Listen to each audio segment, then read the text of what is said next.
What is going on, guys? It's your boy Chris. I'll back at you with another little breakdown in it. Well, not a breakdown. This is a recap. The breakdown's coming Thursday. This is a recap for fight night Santos versus Ankalaev. Right off the bat, we're gonna come out and say, we did pretty well. Yeah, Chris went 3-1 on his parlay. It was all right. And I went 4-0 with the People's Parlay. That cashed out. Like we said, if you put $10 on that one for reference, you would have won 230. So yeah, total. So yeah, let's just break it down. I went um I went 9-5. Chris went 6-8. It was a little rough, but still got the most important thing was the People's Parlay, right? So right off the bat, Azamat Murzakanov versus Stefan Chukwi. I mean, really didn't play out the way I thought it would, even though I did pick Azamat. Um, Tefan was having a lot of success. He was winning that fight, in my opinion. He was winning that fight. In the third round, I mean, gets caught with a knee. Anybody can get caught.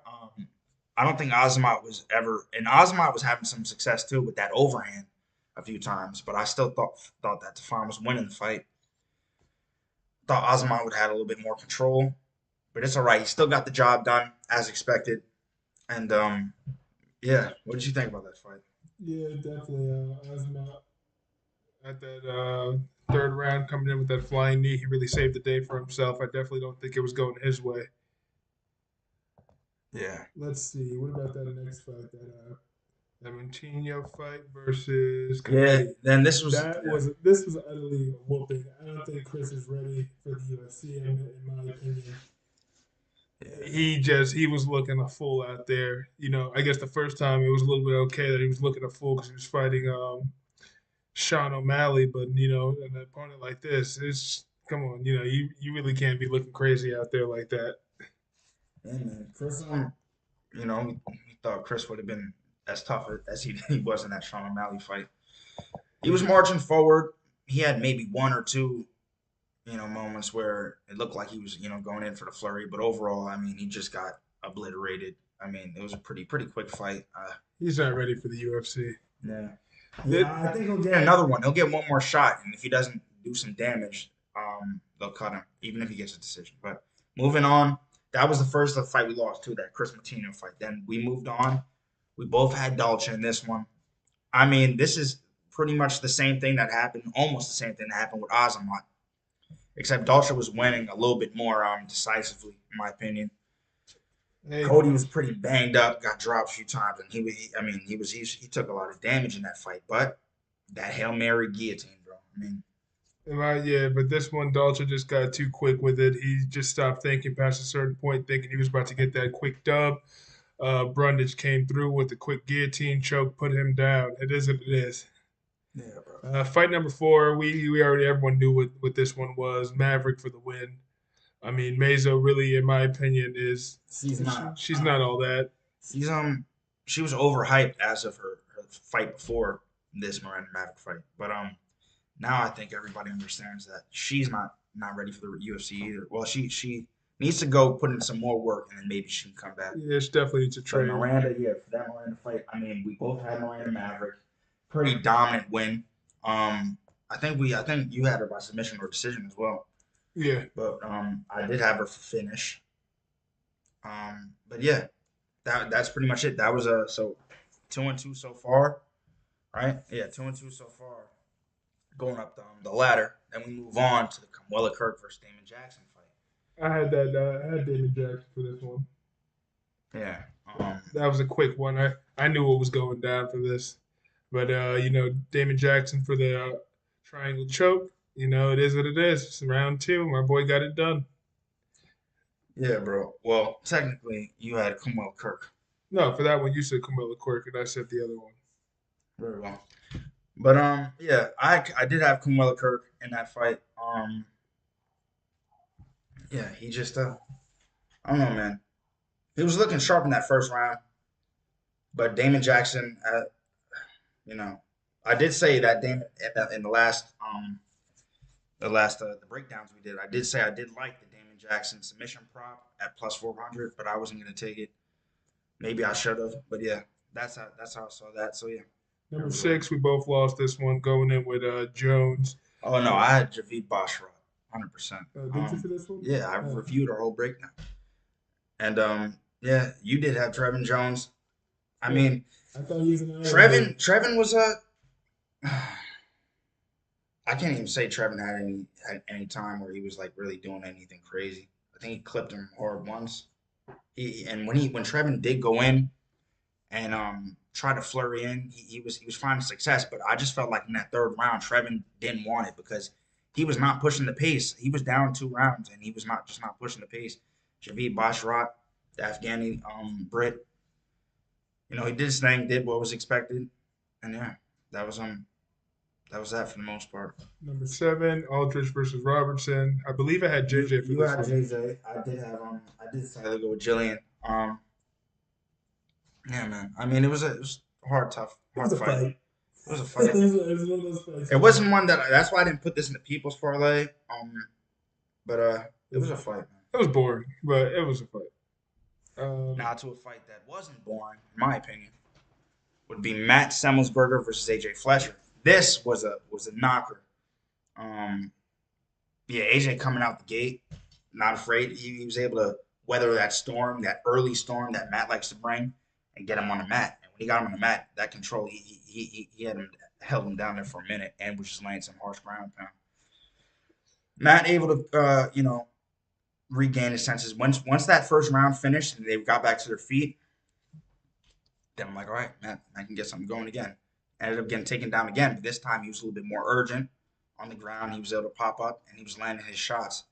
And then that third round was just Matt even got a takedown of his own, just flipped the script. And he yeah, it was a overall as I expected. Well, not as I expected. I did think Matt was going to finish him, but AJ's proven that he's a tough fighter and he does belong. I would say in the UFC. We'll see him again soon. But I had Matt Semelsberger in this fight. So did Chris. What did you think about that fight? Yeah, it was a decent fight. But let's go into the next one. That Alex Swan versus Bruno. I mean, they were definitely throwing rockets at one another for a while. I'm surprised no one went down on this. In my opinion, if Bruno would have just started taking more chances on the shot, I think he would have found a little bit more success than than losing by unanimous decision. Mm-hmm. Obviously, I think Alex Pereira, he's a good fighter, especially stand up. But when it comes to the grappling, that's where his weakest points are. And I think it's going to start showing in the later competitions. Yeah. Well, I really, this was another one we were split on. I like Bruno Silva as a fighter too, but I mean, I knew that Alex Pereira was going to come in there range. Granted, he did take a little bit of damage when Bruno was getting in close. Bruno, as I said, he's known for striking, and seeing that Pereira was able to get up his feet from that Andre Mikalakis fight, that pretty much showed me that all right, he might not have the greatest takedown defense, but at least he's urgent when he gets taken down. He wants to get to his feet. That's what we saw with Bruno Silva, who, in my opinion, is pretty much he's really not a good wrestler, not the greatest grappler, anything like that. Got taken down a few times by Bruno, popped right back up. Bruno had some success when he was able to close that distance and land some power punches, but towards that second end of the second to the third, it was pretty much all Alex Pereira, just pit pat, just tapping him, and then he would have power shots of his own, had him hurt a few times on the fence. But yeah, I had Alex. Chris had Bruno. We were split on that one. Then we go to another one we were split on. Would you like to take this? Drew Dober, Terrence McKinney. Terrence McKinney came through electric. All around great fighter. It is what it is. I think, in my opinion, the way he was beating on Dober in those first few seconds, they could have even stopped the fight. But hey, they didn't because Dober's worked himself up a reputation of a guy who can take a few hits. When Dober came back, he really did give that boy Terrence McKinney the beat and, gave him a little bit of reckoning for what he did to him earlier in the earlier rounds. Terrence McKinney went down like a bag of bricks, and it is what it is. But that boy Terrence McKinney is on fire, and that's a hot prospect. Definitely don't go off this match if you're looking to bet on him later down the road, just because he took this fight. He took a bunch of fights back to back to back. Yeah. Like every other week, this guy was coming in taking a fight, which that's pretty impressive, especially for that weight class. Yeah. So I mean, when I look at this, I'll admit, Terrence came out on fire, but you got to learn to slow it down when you get to a certain level. You got to learn to be a little bit more controlled and not be so impulsive. That's what I really saw out of Terrence. Could it have been stopped? Back to the point you said, when you get into these fights with Brad Riddell, when you get into these fights with Islam, and you're showing that over these fights, you're showing that it takes a lot to stop you. I agree that it wasn't stopped because we saw Drew. It looked like he was hurt, but he was still swinging, throwing back. If that was to be stopped, everybody would have been on the flip side. I guarantee it, saying, "Yo, early stoppage," because Drew would have still. He wouldn't have been on wobbled legs at all. He would have still been. He was good. He just got dropped, got a little fuzzy, but he was never on Justin Gaethje legs. Like he was. It was what it was. And then once Drew was able to clear those cobwebs and take like just revert. I think it was a revert. No, he took Terrence down. Um, and that ground and pound just sealed the deal. I mean, Drew Dober's tough, man. Former ranked fighter at lightweight just last year. Hopefully, we'll see him back in the rankings. But I did have Drew Dober in this fight. Very nice. Chris had Terrence. We were split, but it is what it is. Now, back to something we did agree on. That Khalil. Khalil Roundtree beating. That boy, Robertson, he made it up at first. But when that second came, that boy was done. Because that boy Khalil was trying to tell the world his story. That boy Khalil gave him a kick to the chest, gave him some mean hooks to the face. That man went down like a bag, like a sack of potatoes. Indeed. This fight, it wasn't even. I don't even know how much you could even say on it. It was really just. It was like giving a bald-headed stepchild a beating. This man he did not pull up on Carl Robinson, and Carl Robinson really felt that one. And that man's from New Jersey. I don't know which, not from any parts that we recognize. Yeah, man. Yeah. I mean, the Muay Thai approach was coming through. I mean, that's pretty much how I saw this fight with Khalil. Carl Roberson. He's fought a couple good guys. Didn't really show me anything impressive that crazy over the years. I mean, he's fought like Glover Teixeira and guys of these caliber, but he's losing to these guys still. Granted, these are you know the best, but That boy Khalil Roundtree looks like he walks around with one of those kangaroo hats saying, "Please, sir, may I have some more?" yeah, but we both went with Khalil on this one. I mean, as the underdog, after that last performance with Modestus, we just had to go with him. Next up, Sadiq fight Youssef. number 12. And this fight, I went with Alex Caceres for this one. Chris, this was another one we're split on. Chris went with Alex Caceres. I did go with Sadiq. Go ahead, Chris. This fight, it was okay. It was nothing special. They were going back and forth. Youssef really just controlled the fight majority of the time. I don't know. I feel like they definitely shouldn't have given unanimous, but it is what it is. Yeah, I mean, with this fight, as I said in our previous breakdown last Thursday, Sadiq really couldn't give up his back, and he did a few times, and it was dangerous. Did a couple times, and it looked really dangerous. But he's shown that even against high level jiu-jitsu practitioners like Alex Caceres, he was able to weather that and square up. And when his back, he was able to square up after some just some hand fighting. Sadiq Youssef, was he taking a lot of shots, a lot of jabs? And yeah, he was. Alex Caceres, he was looking a lot better on the feet than people were expecting against Sadiq. But he was not outshining Sadiq at all. Sadiq was still throwing, counters of his own. He was still clipping him. And yeah, bro. 'Cause the main thing too, people like to dispute this. Those leg kicks are what won him the fight. It's a part of mixed martial arts. If you get kicked in the leg like 60 times, like Alex Caceres, and you're limping and debilitated, first of all, that impeded on his, ability to really step up and go off in that third. He was not able to do if that leg was not beat up. Who knows? It could have been a closer fight, much closer. But you could see as much as he was trying to play the poker face, you could see that leg was just it was done. And then towards the later rounds, when he was getting kicked in it, he was getting dropped with leg kicks at least 5 times. So that's pretty much what won him the fight. Well-deserved decision for Sadiq Youssef. I thought this was going to go to decision as well. That's why I took the over 1.5. All right, let's go. What's next? Oh, that boy Song Yadong versus Yeah. Marlon. That boy Song Yadong really gave that boy the pow pow. I don't even know. That boy hit him with something Yeah, as I said, fierce. this was not a fight I was big on, but as I said, I did take Song Yadong. I already knew who was winning on this one. That boy Song Yadong really comes in with some fire. I've Yeah. watched I think his last three fights. That's when I really found out about him. That boy, he definitely comes with some heat. He's not to play with.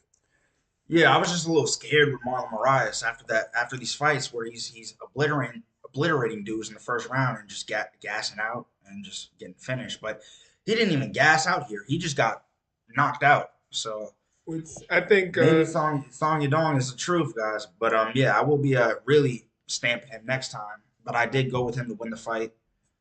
I wasn't really confident, but now I'm a little bit more confident in Song Yadong in the future. yeah, I feel like on this one, this guy Marlon, he pretty much gave up past a certain point too. I think after the fight, he just, I don't think this guy will be returning for a We'll little see. bit. Marlon is still a big name. He's been fighting the best in the world. Like if we Yeah, go no, this, he's a big name, but I think he's finally starting to get to that he's point. still 33 years old. He's not old. Like all his last fights were against all ranked fighters. Yeah, but you got to think All about it. yeah, and If then you he had can't, that winner with Central. if you Look, can't beat the lowest rankings, then you can't. everybody is since this fight with the Sunset. Look at all these names. Nobody's.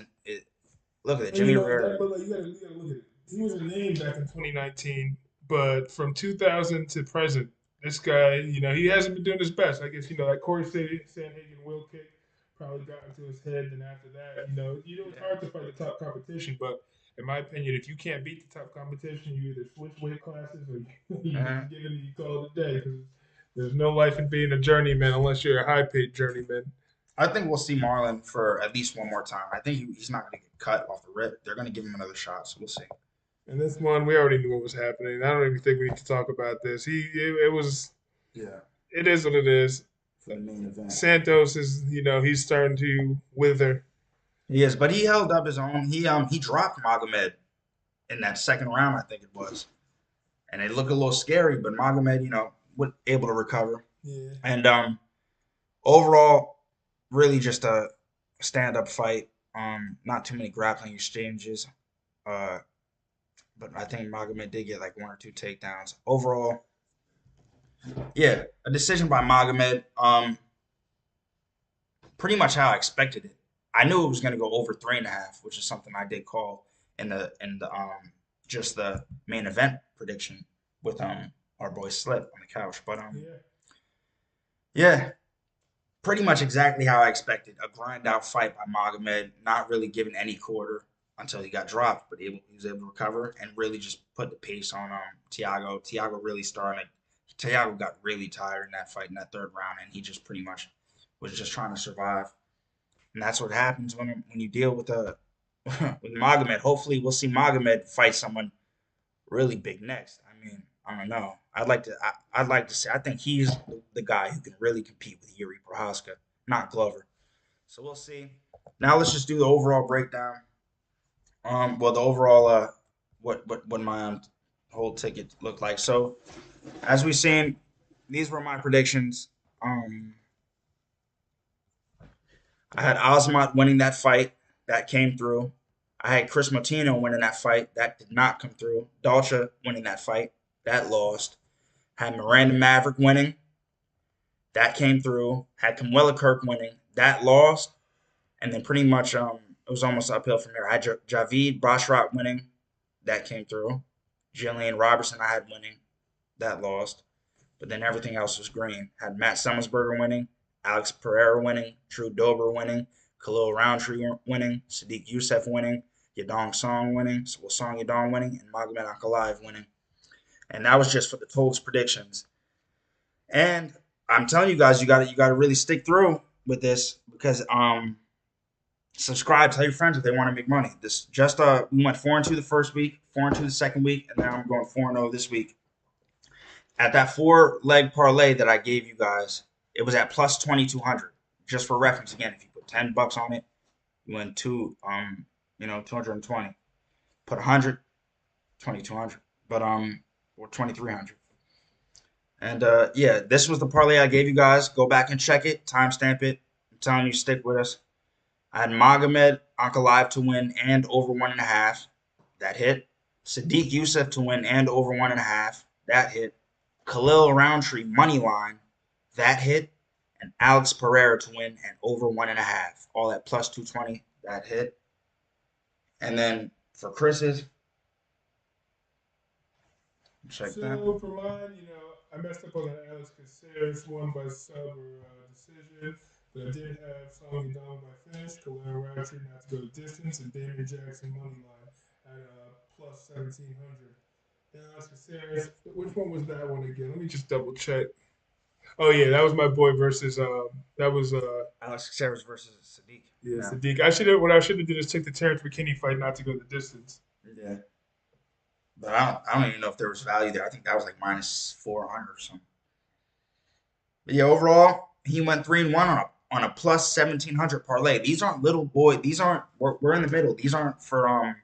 We're not just trying to appeal to people that want to bet thousands of dollars. Which I will start making 2-pick parlays for people that want to bet 5 Gs, 10 Gs, guaranteed money, easy. But we're coming to you with 4-pick parlays that are at least.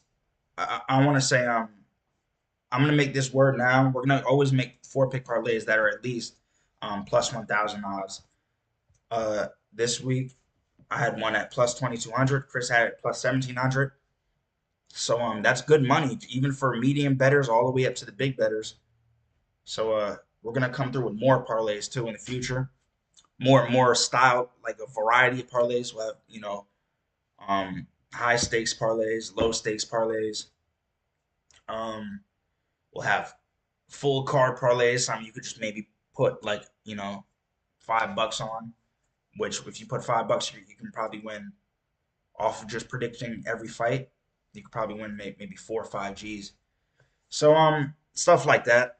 We're gonna keep doing breakdowns, keep watching film, and yeah, I hope you enjoyed. Come back this Thursday to really get a breakdown if you want to win some money.